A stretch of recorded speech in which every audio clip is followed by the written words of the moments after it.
में आप सभी का स्वागत करता हूं। फ्रेंड्स, हम लोगों का टॉपिक जो चल रहा है वह सेंटेंस एंड इट्स काइंड्स का चल रहा है, जिसमें आज हम लोग पढ़ेंगे इंट्रोगेटिव सेंटेंस को। क्योंकि सेंटेंस का चैप्टर में मैं बता चुका हूं आप लोगों को कि सेंटेंस 5 होते हैं: assertive sentence, interrogative sentence, imperative sentence, objective sentence और एक्सक्लेमेटरी सेंटेंस। तो असर्टिव सेंटेंस हम लोग पढ़ चुके हैं अब तक, और आज का जो सेशन है वह इंट्रोगेटिव सेंटेंस का होगा। यहाँ मैं लिख रहा हूँ आप लोगों को इंट्रोगेटिव सेंटेंस। तो इंट्रोगेटिव सेंटेंस में हम लोग पढ़ेंगे कि इंट्रोगेटिव सेंटेंस किसको कहते हैं, कैसे बनाते हैं इसमें। तो चलिए आज का हम लोग पढ़ेंगे क्या, स्टडी ऑफ इंट्रोगेटिव सेंटेंस, यानी कि इंट्रोगेटिव सेंटेंस का अध्ययन। तो पूरे इंट्रोगेटिव सेंटेंस हम लोग इसमें पढ़ेंगे आज का क्लास यही है। तो सबसे पहले हम इसका डिफिनेशन लिख दे रहे हैं, इसके बाद मैं आप लोगों को समझाऊंगा कि इंट्रोगेटिव सेंटेंस किसको कहते हैं। तो चलिए मेरे साथ आप लोग भी लिखते चलिए। 10 देखेंगे इधर फ्रेंड्स। कह रहा है आपका कि the sentence in which something is asked is called interrogative sentence. The sentence in which something is asked is called interrogative sentences, यानी कि वह वाक्य जिसमें कुछ पूछा जाए, वह वाक्य जिसमें क्या किया जाए, कुछ पूछा जाए, वह क्या होगा, इंट्रोगेटिव सेंटेंस होगा। तो पूछने का मतलब क्या, यानी कि आप प्रश्न कर रहे हैं किसी से भी।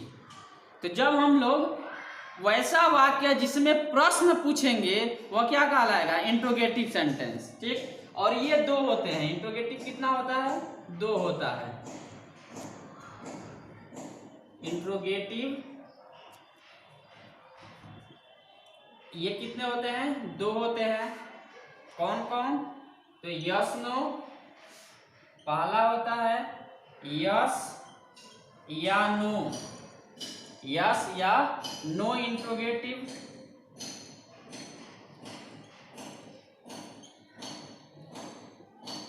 और दूसरा होता है WH वर्ड इंट्रोगेटिव।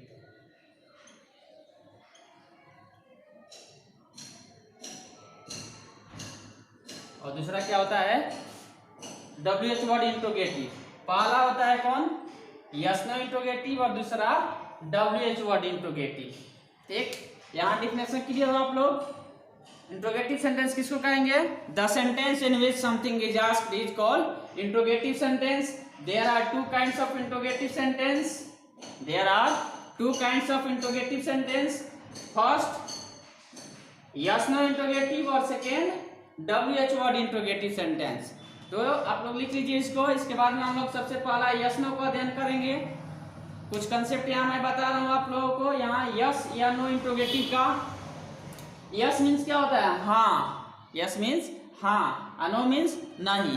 तो इससे यह हो रहा है क्लियर कि वह प्रश्नात्मक वाक्य जिसका उत्तर हाँ या ना में केवल दिया जा सके वही क्या है, यस नो इंट्रोगेटिव सेंटेंस है। किसमें उत्तर दिया जा सके, हाँ या ना में दिया जा सके, वह यस नो इंट्रोगेटिव सेंटेंस होगा। और WH वर्ड होगा कि वह इंट्रोगेटिव सेंटेंस जिसका उत्तर हाँ या ना में नहीं दिया जा सके, वह क्या होगा, WH वर्ड इंट्रोगेटिव सेंटेंस होगा। जब हाँ या ना में नहीं दिया जाएगा उत्तर, तो वह क्या कहलाएगा, WH वर्ड इंट्रोगेटिव सेंटेंस। और जिसका हाँ या ना में दिया जाएगा आंसर, वह क्या कहलाएगा, yes no interrogative sentence. Clear हो। चलिए, तो यहाँ से हम लोग बारी बारी से दोनों का अध्ययन करेंगे। और जो यहाँ आप लोग ये सेंटेंस पैटर्न पढ़ रहे हो, सेंटेंस पैटर्न नहीं, सेंटेंस एंड इट्स काइंड्स, तो यहाँ हम लोग बनाने के लिए भी सीख रहे हैं कि अफर्मेटिव से कैसे निगेटिव बनाते हैं। ये पहले ही आप लोग सीख चुके हो। और आज सीखेंगे हम लोग कि कैसे यस नो इंट्रोगेटिव बनाएंगे और कैसे WH वर्ड इंट्रोगेटिव सेंटेंस बनेगा। फ्रेंड्स, ये जो है आपके लिए बहुत ही इंपॉर्टेंट चैप्टर है, सेंटेंस एंड इट्स काइंड्स, क्योंकि आपको बार बार सेंटेंस एंड इट्स काइंड्स नहीं बताया जाएगा। चाहे आप वॉइस पढ़िए, टेंस पढ़िए, मॉडल्स पढ़िए, कोई भी चैप्टर पढ़िए, उसमें सेंटेंस आना ही आना है। और इन्हीं 5 के अंतर्गत आपका पूरा ये सब बनता है। तो वहां आपको ये नहीं बताया जाएगा कि यह इंट्रोगेटिव सेंटेंस है, इसका नियम क्या होगा, कैसे ये बन गया। इसीलिए आप यहाँ कंसीडर आप अपना बनाते रहिए हमेशा कि यस नो इंट्रोगेटिव सेंटेंस किसको कहेंगे और WH वर्ड इंट्रोगेटिव सेंटेंस किसको कहेंगे। रिकॉग्नाइज आप करने का तरीका यहाँ से सीख करके आप कंसेप्ट बनाए रखिए, ताकि आप टेंस, वॉइस, मॉडल्स, इंफैटिक जो भी पढ़ेंगे आगे का क्लास उसमें आपको कठिनाई नहीं होगा, क्योंकि चैप्टर वाइज मैं आपको पढ़ा रहा हूँ धीरे धीरे।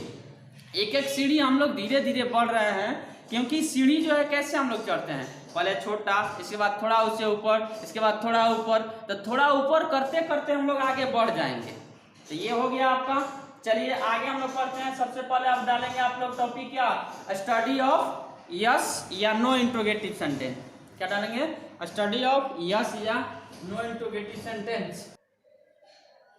देखेंगे study of yes no interrogative sentence. यहाँ टॉपिक में डाल दिया हूँ। पहले हम लोग इसका डिफिनेशन जान लेते हैं, क्या कह रहा है ये। इसका डिफिनेशन क्या होगा, इसका डिफिनेशन होगा आपका कि the question whose answer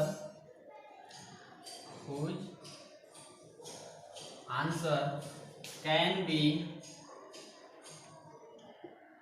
B given by yes और नो is called yes या no इंट्रोगेटिव सेंटेंसेस। यस या नो इंट्रोगेटिव सेंटेंसेस। देखेंगे फ्रेंड्स, इधर कह रहा है आपका डिफिनेशन की the question whose answer can be given by yes और no is called interrogative sentences. यानी कि वह वाक्य, वह प्रश्न वाक्य जिसका हम लोग उत्तर किसमें दे सकते हैं, यस या नो में। जैसे कोई भी आपसे पूछ दिया कि क्या आप तैयार हैं, अब इसमें क्या बोलना है आपको। अगर तैयार आप हैं तो बोल देंगे हाँ, और तैयार नहीं है तो क्या बोलेंगे, नहीं। बस इतना ही देना है आंसर। तो वह वाक्य जिसका उत्तर हाँ या ना में दिया जा सके उसको हम लोग कहेंगे यस या नो इंट्रोगेटिव सेंटेंस। क्लियर। इसको लिख लेंगे जैसे में इसमें लिखिए आप लोग एग्जाम्पल्स में, as are you ready, is she a good girl, have they time, देखेंगे यहाँ, देखिए आप लोग ध्यान से। कह रहा है कि आर यू रेडी। अगर पूछ दिया आपसे कोई आर यू रेडी, तो आप इसका आंसर क्या देंगे। अगर तैयार हैं तो बोलेंगे हाँ या नहीं, यही नहीं दे सकते हैं। अब इसमें रीजन तो पूछ नहीं रहा है कोई भी, तो यही तो कह रहा है आपका डिफिनेशन की the question whose answer can be given by yes या no is called interrogative sentence. यानी कि वह वाक्य जिसका हम लोग केवल आंसर यस या नो में दे सकते हैं वही क्या कहलाएगा आपका yes no interrogative sentence. Is she a good girl, क्या वह एक अच्छी लड़की है। कोई पूछा आपसे कि क्या वह एक अच्छी लड़की है, तो आप अगर वह अच्छी है तो आप कहेंगे कि हाँ वह अच्छी है। अगर नहीं है तो क्या कहेंगे कि ना वह अच्छी नहीं है। तो हाँ में आंसर देंगे तब भी यस नो होगा, अगर नहीं में आंसर होगा तब भी यस नो ही होगा। अगला कह रहा है कि हैव दे टाइम, क्या उन लोगों के पास समय है, क्या उन लोगों के पास समय है। तो अगर समय है तो कहेंगे कि हाँ उन लोगों के पास समय है, और नहीं है तो नहीं है। क्लियर, कंसेप्ट यहाँ क्लियर है। चलिए अब हम लोग सीखेंगे, यहाँ देख रहे हैं आप लोग कि आर एज है, मैंने पहले लिख दिया, और यहाँ सेंटेंस जो है आपका कैसे ये बना। अब हम लोग सीखेंगे क्या कि how to form yes no interrogative sentence. Yes no interrogative sentence जो है कैसे बनाएंगे, अफर्मेटिव होगा सेंटेंस, तो अफर्मेटिव से हम लोग कैसे यस नो इंट्रोगेटिव सेंटेंस को बनाएंगे। चलिए अगला टॉपिक बनाइए आप लोग, how to form interrogative sentence.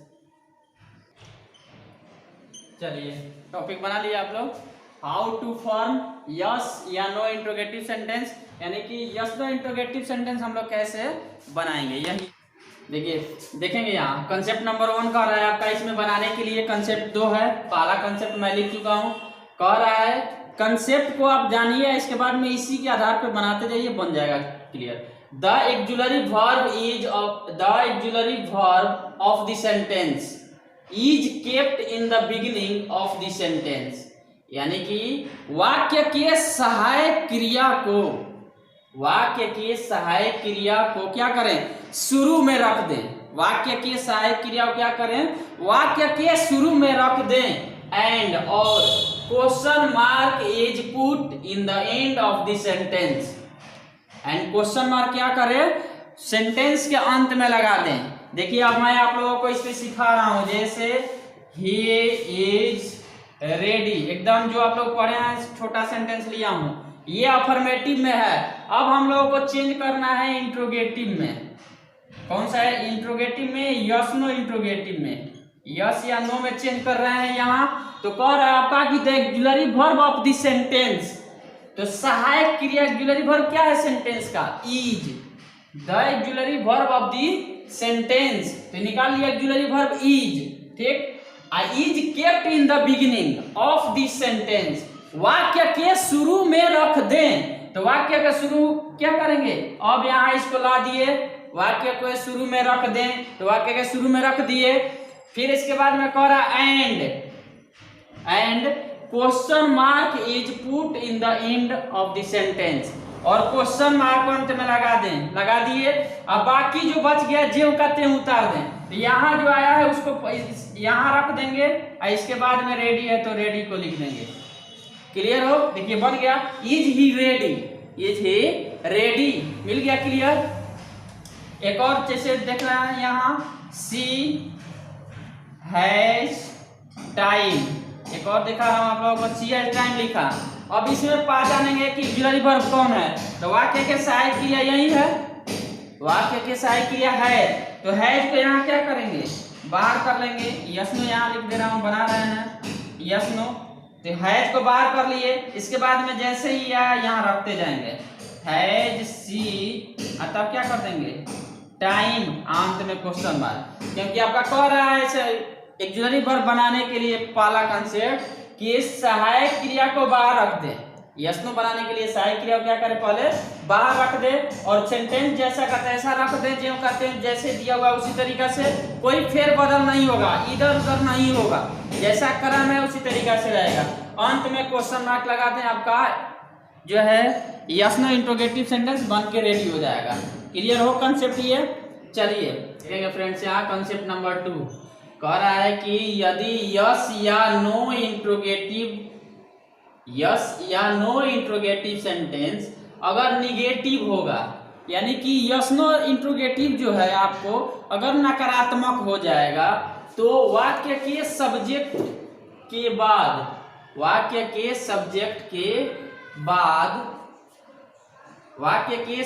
के बाद निगेटिव मार्कर्स नो या नॉट लगा दें।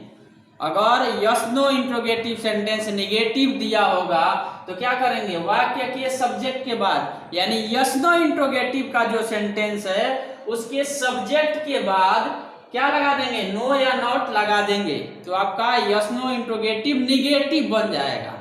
ठीक, क्या बन जाएगा, यस नो इंट्रोगेटिव निगेटिव हो जाएगा। या कह रहा है यहाँ यानी कि आपके पास दो ऑप्शन है, इस नियम से बनाए या ये वाला नियम से बनाए, दोनों सही हो जाएगा।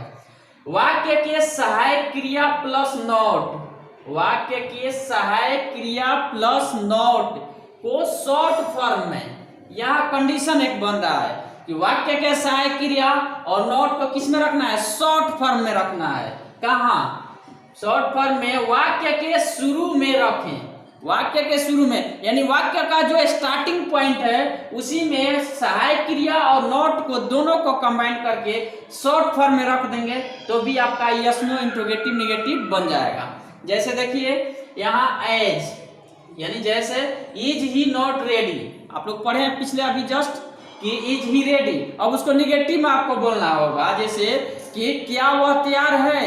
अब कहना होगा आपको कि क्या वह तैयार नहीं है, तो क्या करेंगे, इज ही नॉट रेडी, यानी कि आप देखिए यहाँ नियम कह रहा है कि सब्जेक्ट के बाद नो या नॉट लगा देगा, निगेटिव रहेगा। तो यहाँ हिंदी में लिख दिया हूँ आपका कि क्या वह तैयार नहीं है, तो जब नहीं लग जाएगा तो क्या करेंगे, सब्जेक्ट के बाद नॉट लगा देंगे, या या और वाला भी बना दिया हूं, इजंट सहायक क्रिया इज है और नॉट को शॉर्ट फॉर्म में रखेंगे तो इज प्लस नॉट को शॉर्ट फॉर्म में करते हैं तो इजंट बन जाता है। तो इजंट ही रेडी दोनों सेंटेंस आपका सही है, उसका हिंदी अर्थ यही होगा कि क्या हुआ तैयार नहीं है। क्लियर, समझ में आ रहा है, लिख लीजिए इसको।